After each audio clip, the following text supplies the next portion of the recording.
Private জবের জন্য যে ইন্টারভিউর আয়োজন করা হয়, এই ইন্টারভিউতে অনেকেই ধারণা করে যে ইংরেজিতে প্রশ্ন হয় নাকি বাংলায় প্রশ্ন হয়, ইংরেজিতে উত্তর করতে হয় নাকি বাংলায় উত্তর করতে হয়।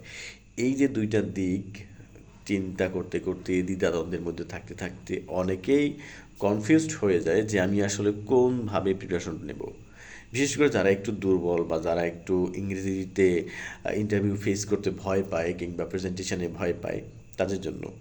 সো বেসিক্যালি এই দুইটা দিকেই আমাদের প্রিপারেশনটা রাখা উচিত। বিকজ কোন সময়ে কোন এইচআর বা কোন ইন্টারভিউ বোর্ডে আপনাকে ইংরেজিতে প্রশ্ন করবে, বাংলায় প্রশ্ন করবে, নাকি আপনার কোনভাবে উত্তর দিতে হবে, এই সম্পর্কে আপনি প্রিভিয়াস কোনো প্রিপারেশন নিয়ে এগোতে পারবেন না। যে আমি একটা ইন্টারভিউতে যাচ্ছি, সেখানে ইন্টারভিউ আমার ইংরেজিতে হবে, সো আমি প্রিপারেশনটা ইংরেজিতে নিলাম।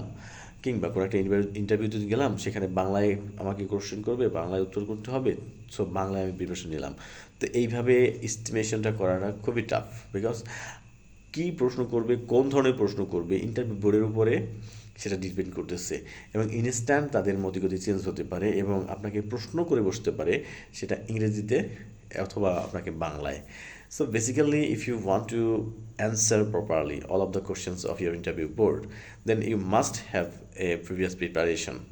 যে আপনি আসলে যে প্রশ্নগুলো বাংলায় প্রিপারেশন নিচ্ছেন বা বাংলায় সেট করছেন, সেই সেম প্রশ্নগুলো আপনি ইংরেজিতে দেওয়ার চেষ্টা করেন, কিংবা ইংরেজিতে আপনি সেগুলোকে কনভার্ট করে নেন, যাতে করে আপনি সেমভাবে কাউকে দিয়ে প্রশ্ন করান অথবা আপনি নিজেই নিজেকে প্রশ্ন করেন যে what's your name, suppose what's your name, অথবা টেল us about your self.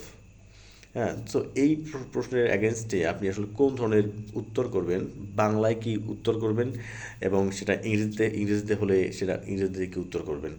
So এই যে বেসিক কোশ্চেনটা, এই কোশ্চেনটা আপনি যদি বাংলায় পারেন, আমার বিশ্বাস আপনি অবশ্যই ইংরেজিতেও পারবেন। সো আমি বলবো যে আপনি যখন প্রিপারেশন নিচ্ছেন, তখন সেই কোশ্চেনটা ইংরেজিতে আপনি কনভার্ট করে নিয়ে সেটা প্র্যাকটিস করেন এবং প্রিপারেশন সেভাবে করে নেন। Then you you will get a good preparation before going to set for a interview. And এটা আপনার জন্য খুবই কার্যকরী হবে এবং কনফিডেন্স থাকবে 100-তে 100। সেখানে গিয়ে আপনার মনমরা হয়ে থাকতে হবে না, কিংবা কনফিডেন্স আপনার লো থাকবে না। So this is very urgent thing before going to face an interview board. So thank you. আমি আপনাদেরকে এই বিষয়ে সামনে আর কথা বলবো। সো আপনাদের যদি কোনো ধরনের প্রশ্ন থেকে থাকে, তাহলে আপনারা অবশ্যই সেটা নির্দ্বিধায় করতে পারেন। ধন্যবাদ।